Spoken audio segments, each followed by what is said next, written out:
vậy nữa nó mà tì tiệt mê nó bị ngồi ở chặt đấy mê nó ngờ gì đấy mình đo lại mô luôn đấy mấy gì chai nhặt mô là món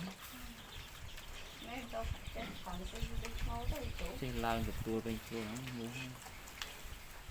trăm là mê đang ngồi dùng nó rồi con tôi xào với cái ao với nó